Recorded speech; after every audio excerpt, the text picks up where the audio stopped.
ৰাজ্যত সঘনাই বৃদ্ধি পাবলৈ ধৰিছে মহিলা যুৱতী কিশোৰী নিৰুদ্দেশৰ ঘটনা। বিগত এটা মাহত মৰাণ আৰক্ষী থানাৰ এলেকাৰ পৰা নিৰুদ্দেশ হৈছিল 16 গৰাকী কিশোৰী যুৱতী আৰু মহিলা। ইয়াৰে 8 গৰাকীক উদ্ধাৰ কৰা হৈছে। 8 গৰাকী এতিয়াও সন্ধানহীন হৈ আছে।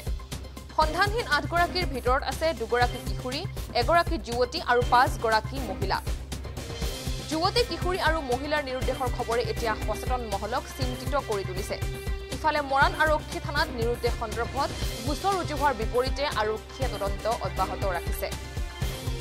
ইতিমধ্যে ৰাজ্যত সঘনাই বৃদ্ধি পাবলৈ ধৰিছে মহিলা যুৱতী আৰু কিশোৰী নিৰুদ্দেশৰ ঘটনা।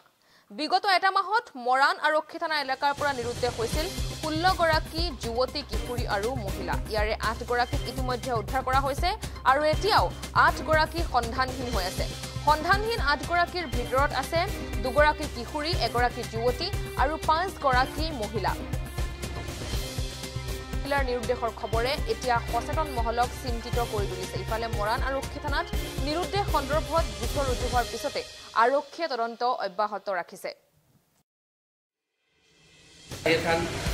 মৰাণ টাউন বিডিপিৰ নায়ক ৰাজ্যত অব্যাহত আছে মহিলা কিশোৰী নিৰুদ্দেশ ঘটনা। বিগত এমাহৰ ভিতৰতে মৰাণৰ পৰা 16 গৰাকী কিশোৰী মহিলা আৰু কিশোৰ নিৰুদ্দেশ হোৱা ঘটনাই সচেতন মহলত চাঞ্চল্য সৃষ্টি কৰিছে।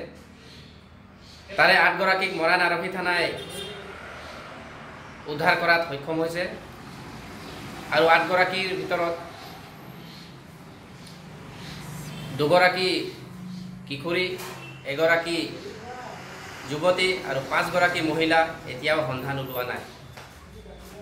মৰাণ আৰক্ষী থানাই তেওঁলোকৰ সন্ধান অব্যাহত ৰাখিছে আৰু আমি বিডিপিৰ তৰফৰ পৰা অনুৰোধ জনাইছোঁ যে তেওঁলোকে নিজৰ ঘৰৰ পা পৰিয়ালক অলপ চকু দিয়ে আৰু অচিনাকি ব্যক্তিৰ লগত যাবলৈ নিদিয়ে।